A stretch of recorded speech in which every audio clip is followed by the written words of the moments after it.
Everyone, Dr. Cortez. Lesson subject sa HBO, Human Behavior and Organization. We are on lesson 4, Motivation and Organizations. Dr. Cortez once again. Let's start with rolling out the topics to be covered for today. Mostly, we're going to revolve around the motivation topics, the concept, content, the different theories of motivation, the process, and how does motivation affects the performance of the employees. And of course, we have the learning outcomes. I will take responsible for the learning outcomes. Hopefully we can use, or you can use later on in your own organizations ang concept ng motivation. And before I start, pwede mo ma-request to click subscribe button. Thank you in advance, guys. So the concept of motivation, important, no? Ang background nito, motivation has influence on the productivity, engagement of the employees in your organization. We should know the different factors affecting organization. We should not always give something to the employees that we think will motivate them if we don't know the reasons kung paano sila ma-motivate, because they have different needs. So let us start with the definition of motivation. Motivation is the process that initiates, leads, guides, and maintains goal-oriented behavior sa ating mga employees. And it plays a significant role in stimulating actions within organizations. Itong mga actions, whether they are going to stay or to be more productive, sila ba ay absent o hindi madalas absent? Or are they going to perform well sa isang organizations? Ito yung may mga nagtitrigger, no? Itong mga actions na to. And sometimes the motivation will trigger, different types of motivation will trigger the actions of the employees. So importance in organizations, motivation drives employee engagement. Sila ba mag-stay? Are they going to love their job? Sila ba mag-work lang ba sa company just for the salary? Pagdating ng 5 o'clock ng hapon, nagmamadaling umuwi. I can tell you my story, my own story. When I worked in one company many years ago, after graduation, I worked in this company for 7 years. The salary was not that handsome. Hindi masyadong mataas ang sahod, but I stayed in the company. This salary was not the motivation. Sabi kanina, there are lots of factors that will affect the motivation of employees, like good relationship, camaraderie. I like the job, no? Gusto ko siyang work doon sa company as an accountant. I handle the receivable, I handle the payables of the company. So maganda yung samahan doon. Parang sometimes the motivation is you want to be secured. Nandun ka na eh. Parang if you will go out, you will experience the dilemma of finding your next job, which was minsan traumatic, no? Baka hindi ka matanggap. Kaya nga, sometimes, you feel safe, you don't want to go out from your comfort zone. Kaya nga, may needs tayo na security, safe and security. You want to be secured dun sa present job mo. That's why you're staying, no? Regardless of the pay, the salary. Maraming nasa labas, maraming mga offers sa labas, but sometimes I was thinking na baka new set of friends, panibagong pakisama, new training, new job, new task to be done, baka hindi ko makaya.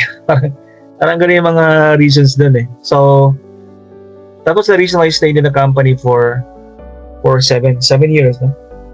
And the company is closed down, so I transferred to the academy. So that was, siguro pa hindi siya nagsarado, doon pa rin ako sa company.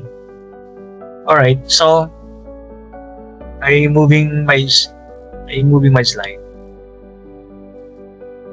So the next one, let's go to the theories of motivation. I will introduce you to Abraham Maslow. So a very famous management authority when it comes to management, especially yung kanyang theory about the needs, the hierarchy of needs by Abraham Maslow.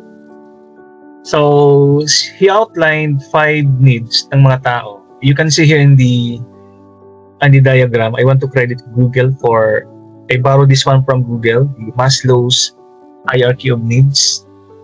Obviously, this one is a pyramid. Bawat part meron siyang meaning. For example, the first need ng mga tao, you guys, ako, kahit sino, no? We have this physical needs like air, water, clothing, food, shelter, di ba kailangan natin yon. So, kaya nasa lalim siya, every one of us needs this physiological. Lahat tayo dadaan dito no?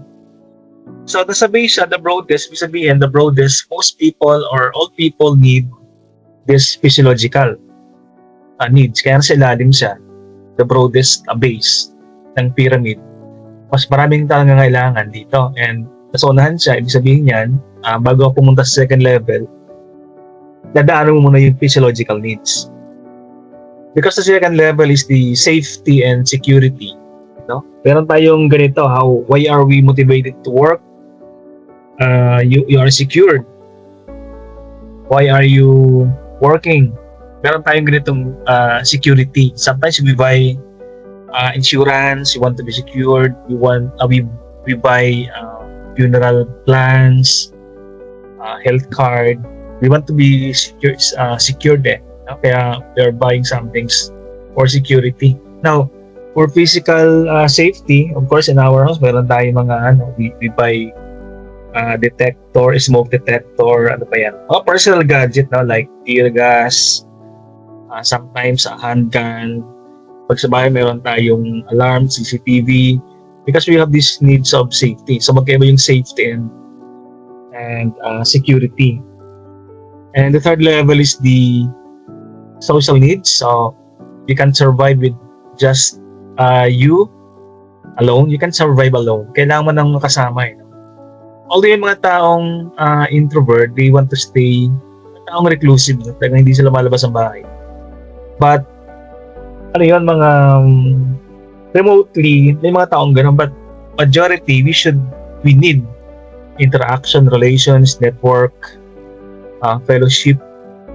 Pag ikaw, you want to survive. Pag negosyante ka, for example, dapat you know some people, you know some businessmen na makakasama mo, makapag share sa'yo ng kanilang mga insights pagdating sa negosyo. The same thing if you are a student. You need your classmates. Naman sa island, no? Mahirap mag-survive. Isa ka lang, wala kang kasama. Example, sa research, you have this group na hindi mo kakayahan ng research if you will not interact. So may student ako dati, research, then she preferred to be alone, solo. Hindi niya natapos yung research. Kasi nga pag-research, at least 3 kayo, no? Nagti-teamwork, nagsasama-sama. So, social needs. Yung pang-apat, you will notice guys na habang patas ang ating hierarchy, pakipot siya ng pakipot. Ibig sabihin yan, hindi naman lahat ang nangangailangan ng self-esteem. Compared sa physiological needs. At pang-apat ibig sabihin yan, nadaanan na natin, bago makarating sa self-esteem need, dinaanan mo na yung physiological, safety, social needs. No? At habang patas, pakipot pyramid natin, ibig sabihin, kunti na lang yung nagpe-prefer ng ganitong needs. Example, self-esteem. Hindi naman lahat ng tao ay kailangan ng self-esteem. Tama na sa kanila yung nasa sideline lang. Pero may mga taong they want to be in the spotlight. For example, mga classmates kang bida-bida no? Self-esteem. Dapat ako yung mag-highest, dapat mag-honor ako, dapat patas makuha. Di ba? Yung confidence na, na talagang nagpapasaya sa'yo, hindi kompleto araw mo pag pababa nakuha mo. So, may mga taong ganon. And the highest level, the tip of the pyramid, pinakamalit na yan, the self-actualization. May mga taong they need to learn everything, yung talagang full potential dapat makuha nila. No?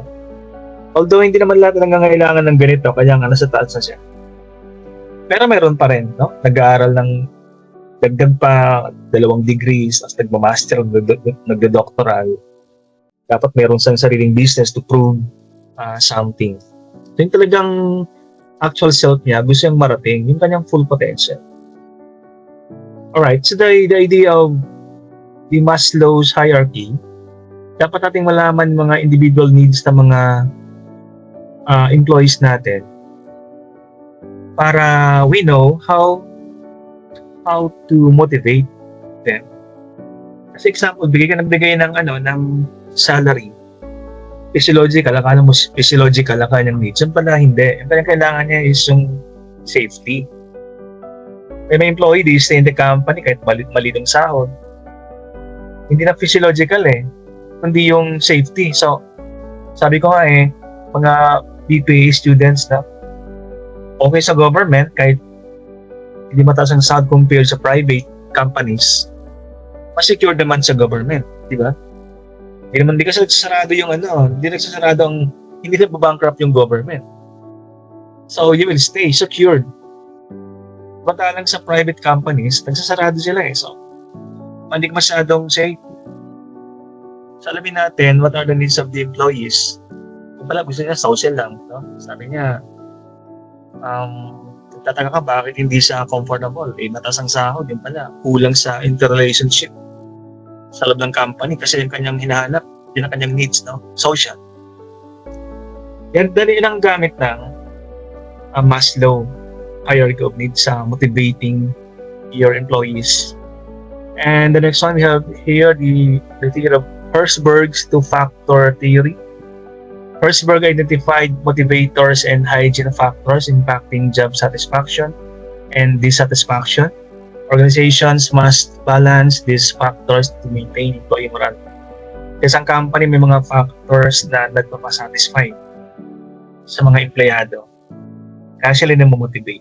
Example, good relationship sa loob ng company, yung magaan yung trabaho, yung boss, maganda yung leadership style ng boss, democratic, hindi siya autocratic, may opportunities to grow inside the company. Yun, mga nagpapasatisfy sa kanila In contrast, meron namang mga nagpapa-dissatisfy. Hindi magka-opposite ang dalawa.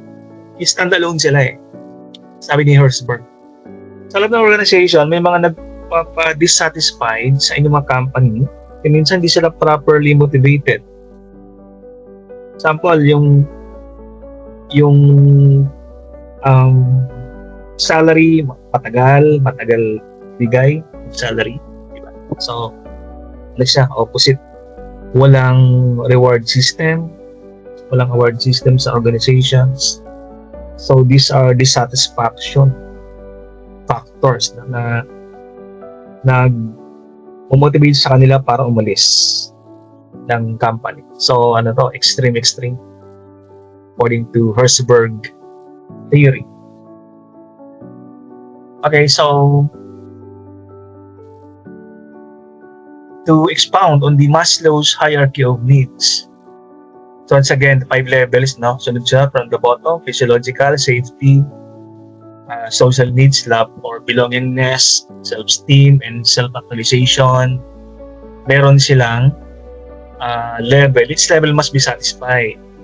Sequentially, sabihin, before you go to the second level of safety, dapat yung needs mo ng physiological ay pagawa mo muna. Kumbaga, before you give safety and security sa employees mo, be sure na yung kanilang physiological ay na titingnan mo. Okay, so what is the implications of motivation ng hierarchy of needs ni Maslow. Meeting higher level needs fosters greater employee engagement. Yan. Pag mga employees natin na-achieve yung highest level, which is the self-actualization, parang wala na silang hinahanap eh. No? Parang kumpleto na eh. So mas engaged, mas satisfied yung mga employees natin pag na-achieve nila yon. Kasi pag nasa second level pa lang sila, safety, may pa silang hinahanap. Parang kulang pa, no? So pwede pa sila masyadong engaged or satisfied doon sa company. So pag nabot yung pinakamataas, so engagement and productivity in the workplace. So dapat ma-align yung kanilang ginagawa sa kanilang mga work, sa kanilang mga needs for effectiveness. Kasi mali yung alignment. Matagal sa company, mataas ang sahod, ang kulang yung growth. So walang self-esteem. So walang team building, so walang social, walang team building. Para hinahanap nila.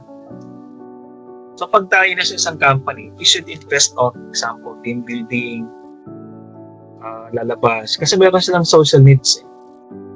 Hinahanap nila yan. Hindi puro work yung ginagawa. Kaya meron tayong work-life balance, you go outside, hindi palaging puro trabaho yung ginagawa.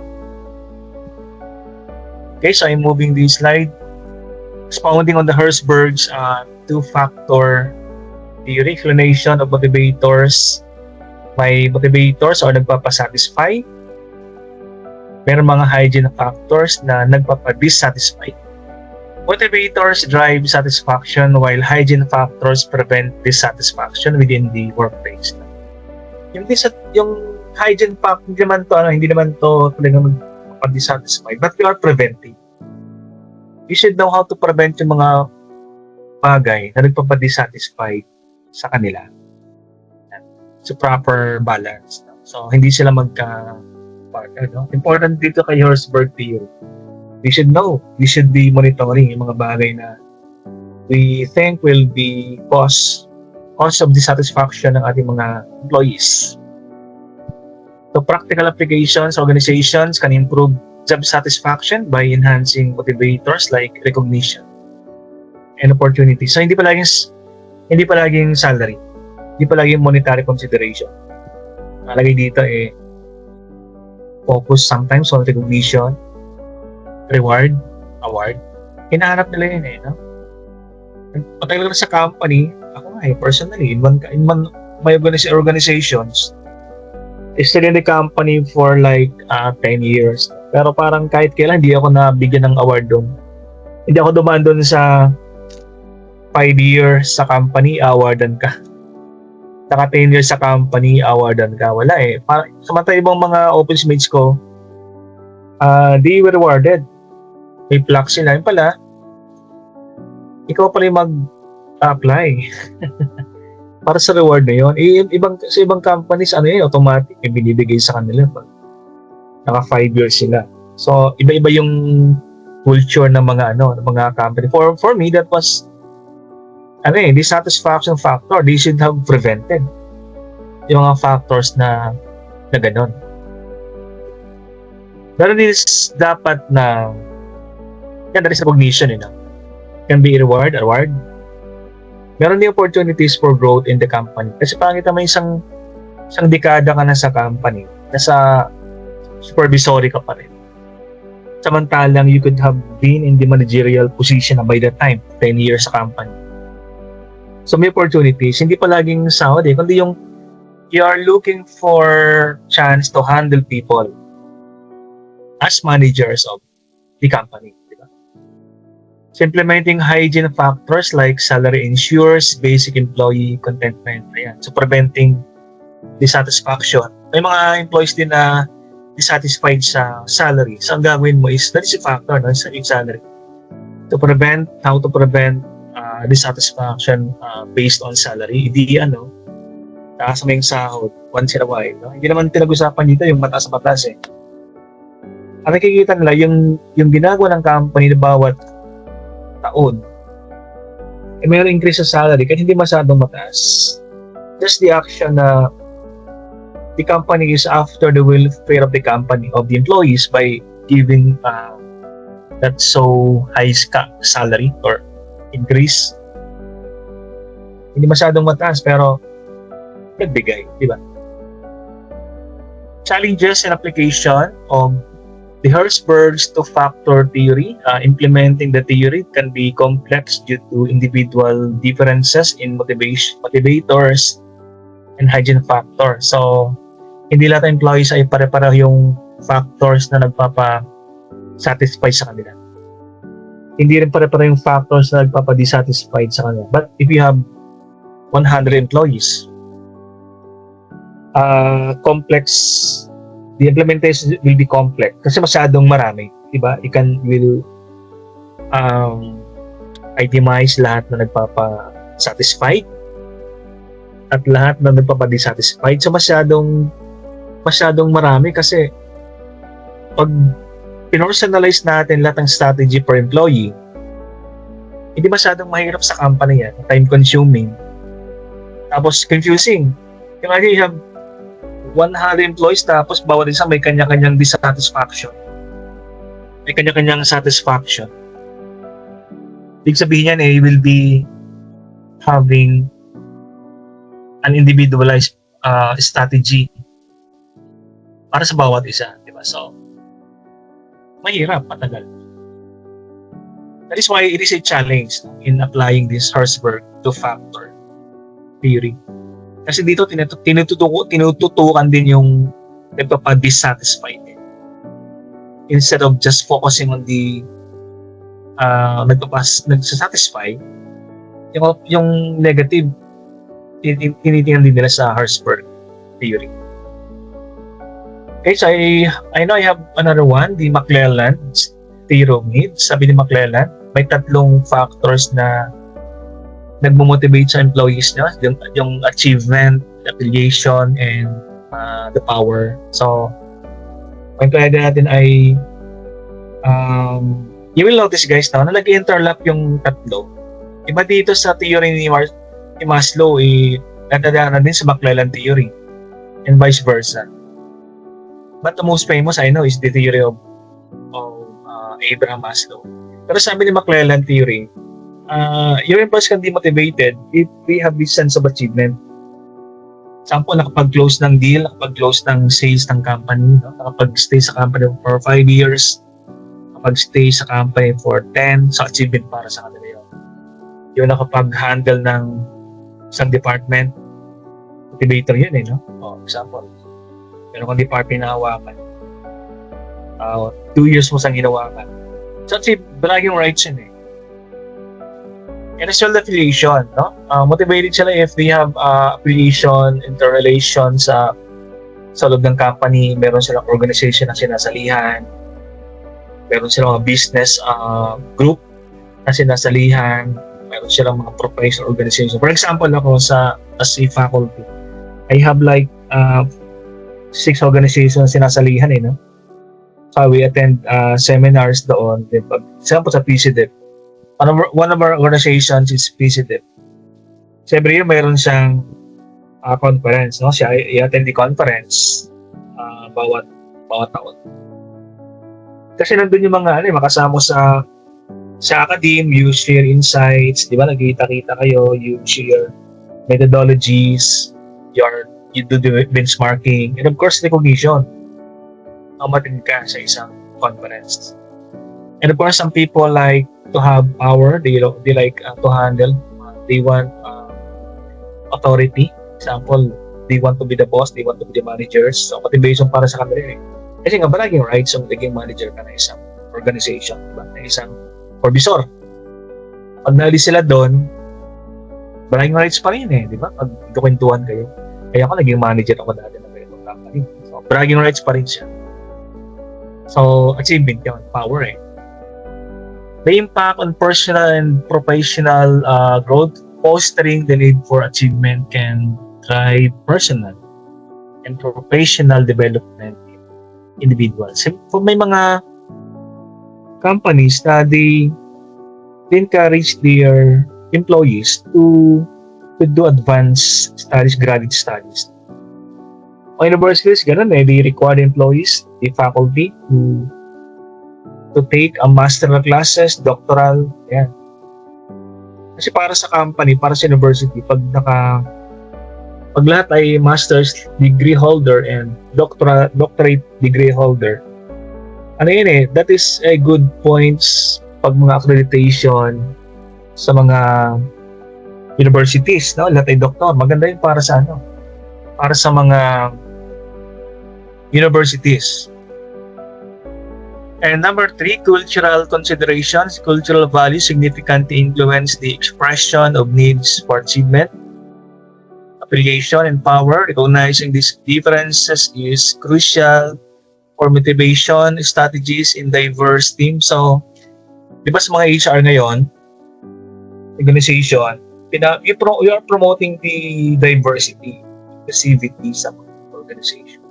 Sabihin yan eh, you have co-employees that are Asian, Japanese, European sometimes. Malaking advantage yung meron kang office mates sa ibang country because of transfer of technology, transfer methodology, benchmarking. Natututo ka sa kanila eh.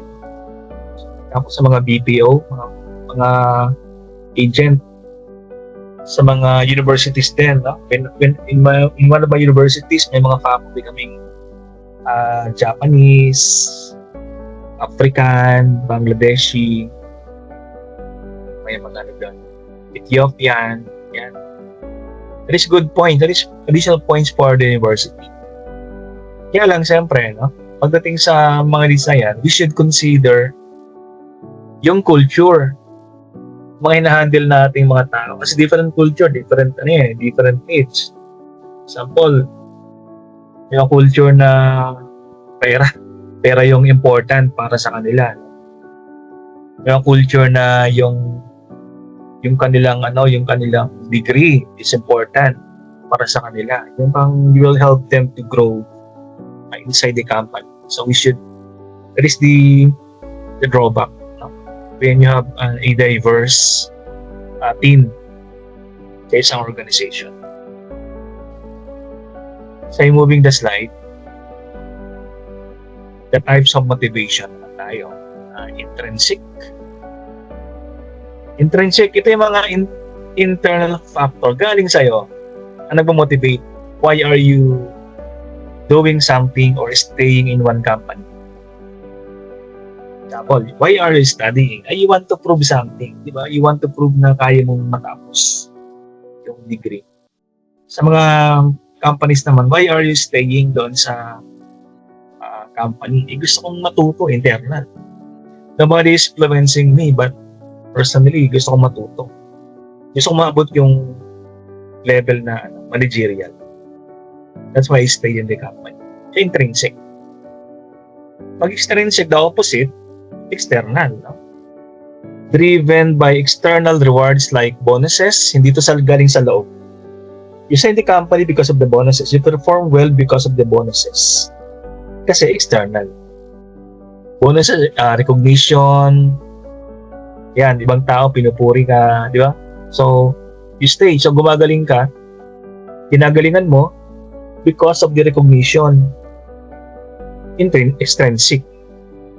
Pag intrinsic, ginagalingan mo kasi personally, gusto mong malaman sarili mo na kaya mo yung position. So properly implementing these incentives can lead to enhanced performance. So extrinsic. Properly implementing kasi hindi lang palaging nagre-reward tayo eh. Pag puro bonuses tayo, hindi sila magtatrabaho pag walang bonus. Hindi sila magpe-perform maganda pag walang recognition.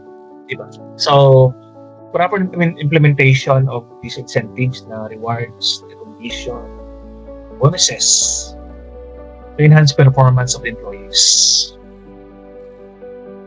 Okay, so factors influencing motivation. Bakit sila motivated? Organizational culture. Siguro maganda yung pamamalakad, maganda yung leadership style, yung culture nun talagang swak, you embrace the culture of the company, lahat may good interpersonal relationship, so you commit to stay in the company. Okay, so yung retention rates maganda. Pag you embrace, magandang culture ng isang company. Example lang isang example ng corporate culture, yung pa nag-birthday ka, naghahanda sila. Yan, gandang culture yan, wala kang gastos to embrace, di ba?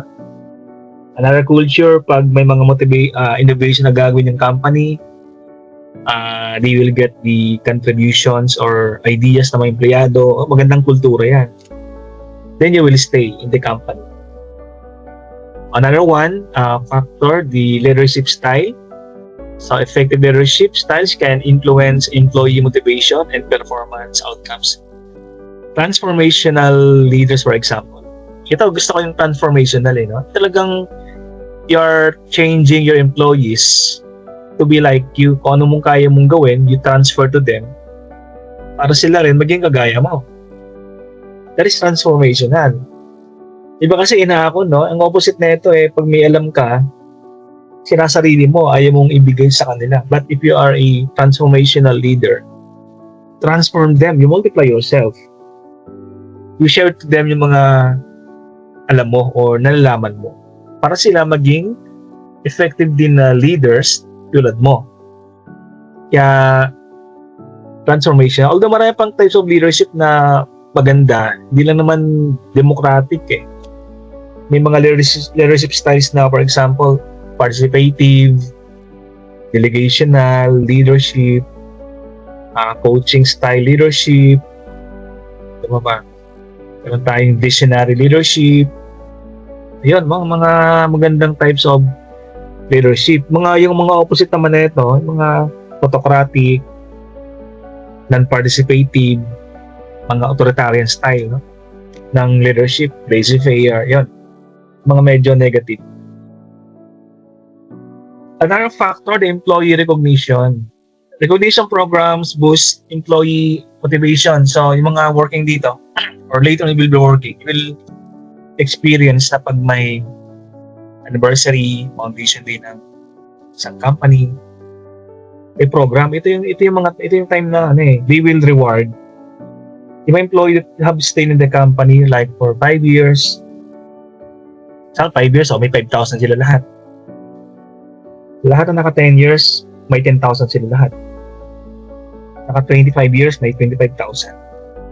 Naka 30 years na medyo, pag naka 30 years sa isang company, parang big time ka na yan. Ibig sabihin, 30 years na, the same company, talagang you are loyal to the company. So, it is fitting na you will be awarded 30,000 pesos. Di ba? Ating bagay ang 30,000. So, every foundation day, binibigay nila yon. Of course, not only the monetary, but a simple recognition that you will be given, for example, employee of the month. Magiging, yung mukha mo, sa bulletin board, sa screensaver ng lobby, TV, employee of the month, di ba? Or simple greeting sa boss mo, simple tapat na ba? Ay, galing nga. Handshakes, di ba? Recognition yun Pampatas ng moral ng mga empleyado. So dapat regular acknowledgement.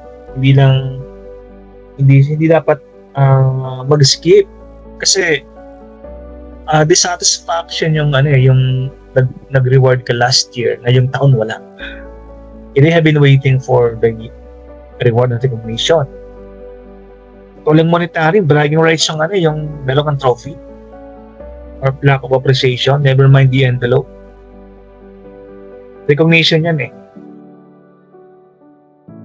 Okay, so the PROS theories of motivation, definition of process theories, explain the cognitive process influencing motivation and behavior choices. They focus on how individuals perceive and respond to their environment. Yan.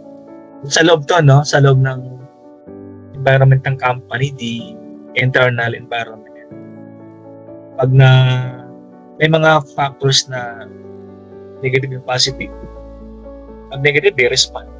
Pag positive, they respond din. May mga positive na nagbago ng company, nagbago ng product, nagbago ng department, dilipat ka ng department. So this should be, example, changes. Changes are constant eh. Laging may changes sa loob ng company. Dapat if you will not handle changes properly, baka mag-alisan, turnover ng mga empleyado. So you should handle yung mga changes so that employees can respond positively doon sa mga changes and motivation para sa mag-stay.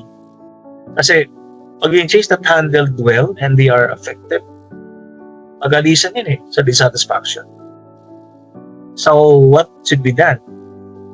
If you're implementing changes, para yung ng response ay positive. So one thing to be done, pag may changes, make them embrace the changes. Tell them how that change will affect their company. Give them roles dun sa changes na gagawin. Alam natin sa kanila na part sila ng changes and will be affected ng changes.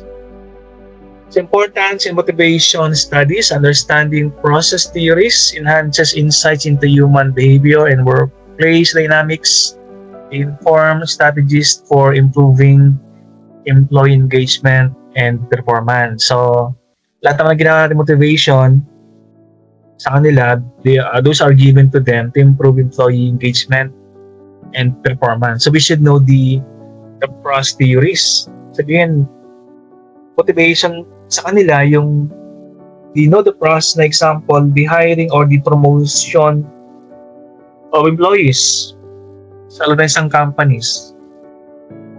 Pagkakampo sila if they know na walang process na ginawa dun sa promotion in isang company. So, pag nag-promote kasi, not because of somebody, kaya ipopromote mo, dapat based on the merits ng promotion at mayroong committee. Hindi lang isang dapat nagpo-promote. Dapat committee like 5 persons will discuss the promotion. So may process, diba? May deliberation. Hindi mo alam, bigla na lang promote yung kasama mo na alam mo na mas magaling ka sa kanya. Dissatisfaction, maybe it can cause employees will leave the company, or their productivity or engagement will be affected. Diba?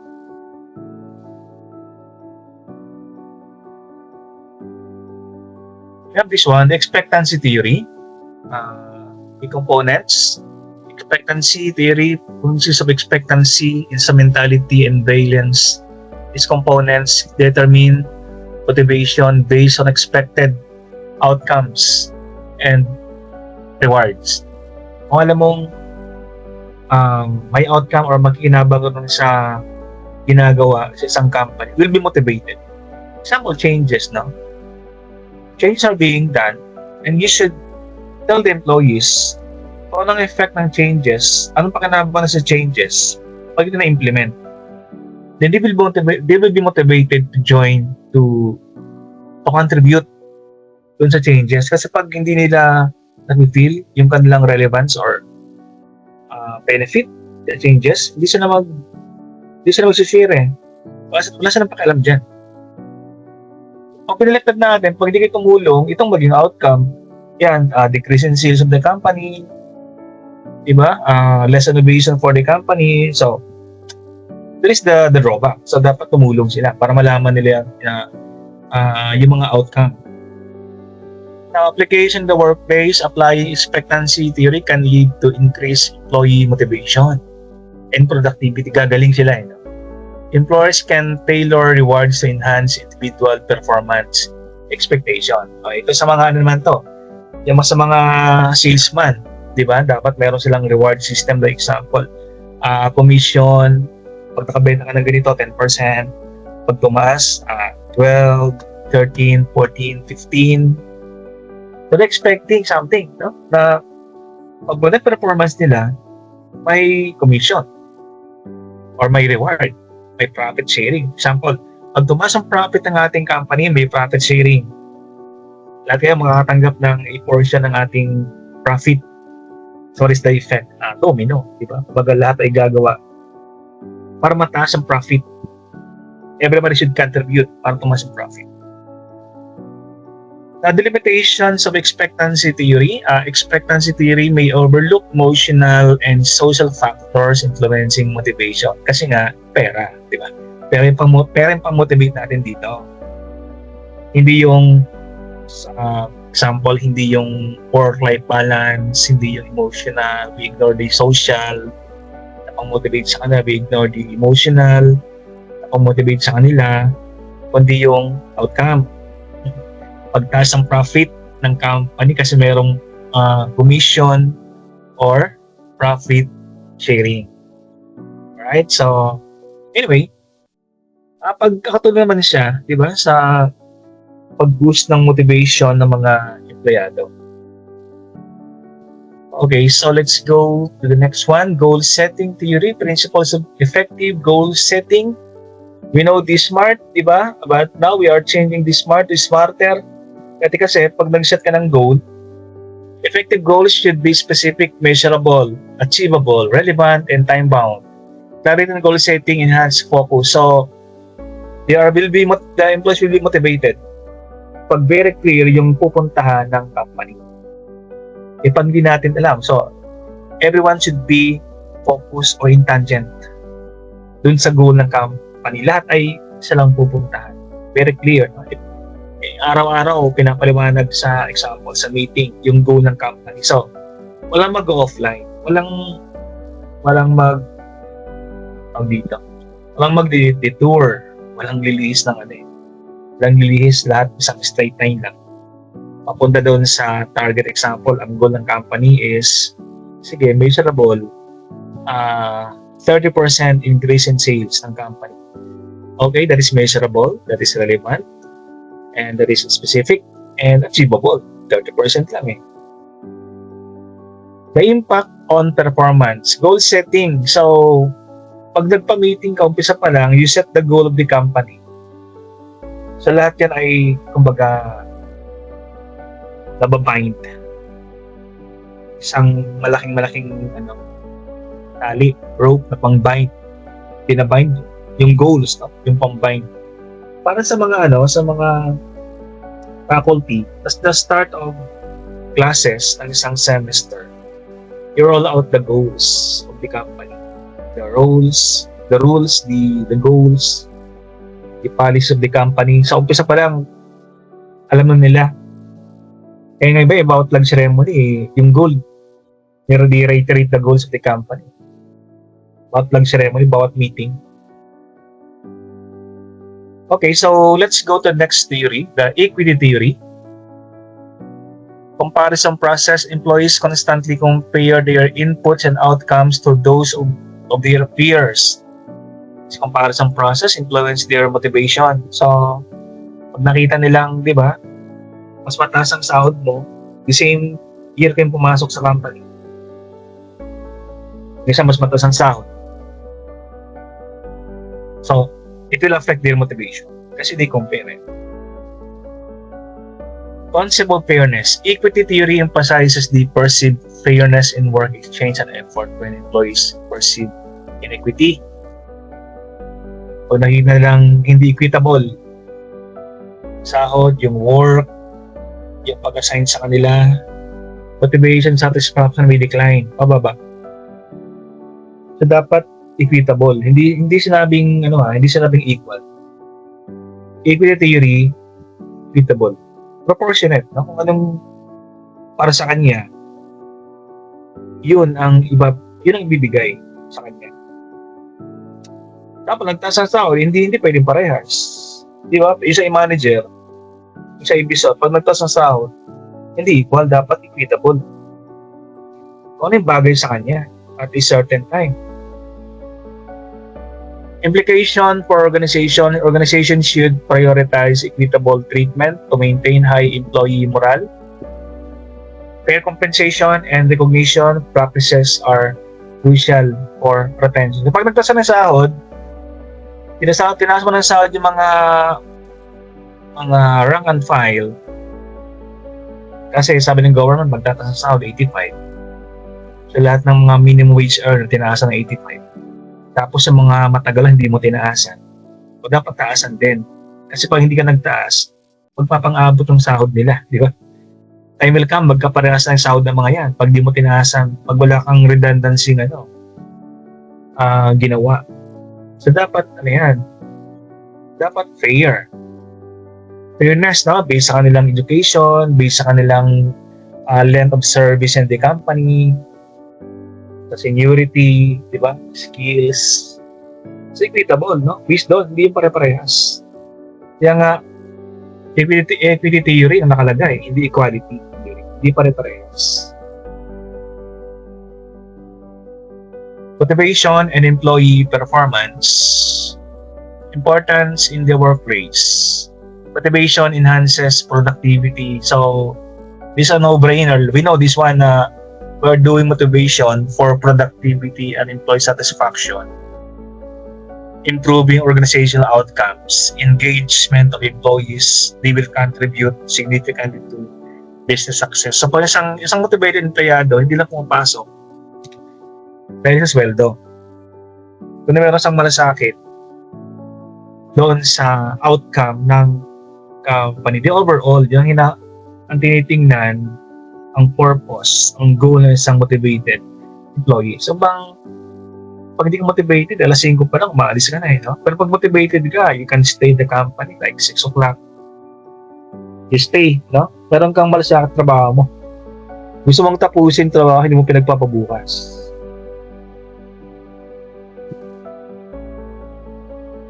The link between motivation and performance. So yeah, we are going to expound on this one. Increase productivity. Dumadami yung kanyang natatapos sa kanyang output. Kasi ginaganahan Example, motivated siya, na-promote siya, nag-aaral sa ang company ng master. Sahod pinaaral. Talagang talagang masayang-masaya at masigasig magtrabaho. Uwian na, doon pa rin siya. So, ang daming natapos. So, yung kanyang output, tumataas and there is productivity. Tama yung gawa. Pag hindi motivated, yung gawa, sira-sira, bara-bara, di ba? So, maraming defects. Another one, the employee engagement. Engaged employees are more committed and likely to go above and beyond. They will stay in the company matagalan. High engagement levels lead to lower turnover rates. So, kita na mga empleyado ditong motivated to stay in the company. They will stay for 5 years. Pag hindi naman, nakikita natin dito, pag hindi motivated mga employees, ang turnover ay napakabilis. 3 months, 6 months, nag-alisan.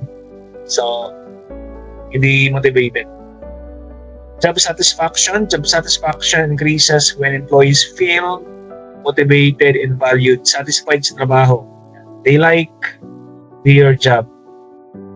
Satisfied employees typically show better performance and loyalty. Mas loyal, Kaya nga, in my example, personally, I stayed in the company for 7 years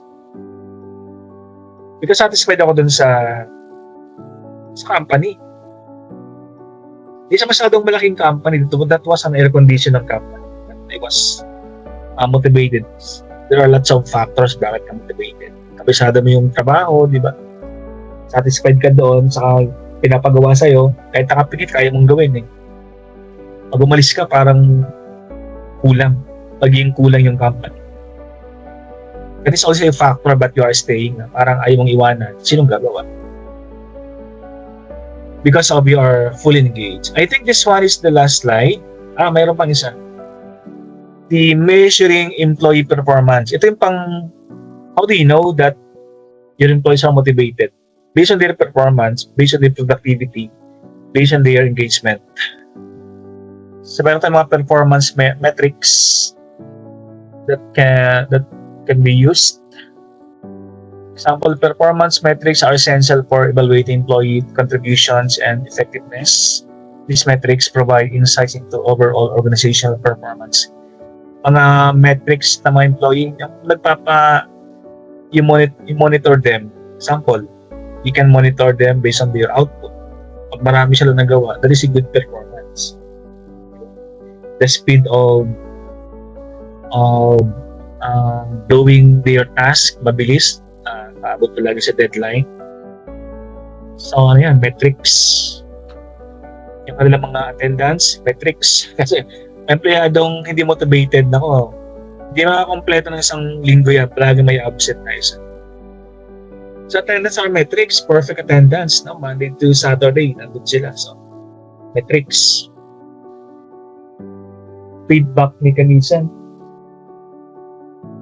Effective feedback mechanisms encourage continuous improvement and employee growth. So, pag may pinagawa, dapat malaman ng mga empleyado, no, na satisfied yung company or manager or superior sa kanyang ginagawa. Kasi, hindi mo malalaman, no? Hindi sila magiging motivated kung walang magsasabi sa kanila magaling ka na ng ginawang work kasi walang feedback. So, pag negative feedback and positive, pareho natin sinasabi doon sa ating empleyado. Pero, inauna natin sabihin yung positive. Tapos sa gitna, negative feedback. Tapos pangatlo, positive ulit. So, yan, tinatawag ng sandwich method sa feedbacking. Kumbaga, you compliment first the employee, then you confront. Then pangatlo, compliment ulit. Sa compliment, confront, compliment. Pinupuri mo, then pinapagalitan mo, then pinupuri mo ulit. At tinawag natin yung sandwich method. Okay, continuous improvement. Practices promote ongoing development and motivation. Organization encourage innovation.